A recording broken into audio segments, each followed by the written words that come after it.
जुल्म की अनोखी दास्तान। संगदिल बाप को शाम भेड़िया बन गया, अपने ही लगते जिगर को गोली मारकर कत्ल कर दिया।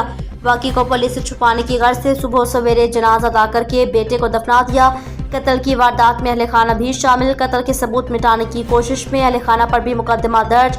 मकतूल का छोटा भाई पुलिस ने हिरासत में ले लिया, वालिद फरार। वजीराबाद के इलाके कोट यूसुफ में खून की होलनाक होली। सगे बाप ने अपने 38 साल शादीशुदा बेटे को गोली मारकर कत्ल कर दिया।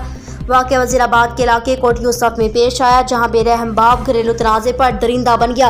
अपने ही लगते जिगर को गोलियां बरसा दी। तड़पते हुए बेटे को मामला छुपाने पर घर में ही मुकीद रखा, जहां मकतूल आमिर बागड़ी जॉन की बाजी हार गया। वालिद जिसका नाम तुफैल बागड़ी मालूम हुआ, वाक़े को छुपाने की नाकाम कोशिश की। सुबह सवेरे नमाज जनाजा भी अदा कर दी।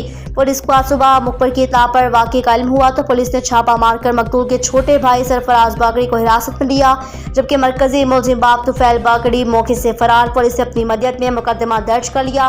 मकतूल के भाई सरफराज, भावत साइका सरफराज, मदिया शुएब, शबनम तारिक के खिलाफ कत्ल के मुआवनत करने और सबूत मिटाने के जुर्म में दफात का इंदराज किया, जबकि वालिद को मरकजी मुलजिम नामजद किया। पुलिस ने मुलजिम सरफराज को हिरासत में ले रखा है, जिसे मजीद तफ्तीश जारी है।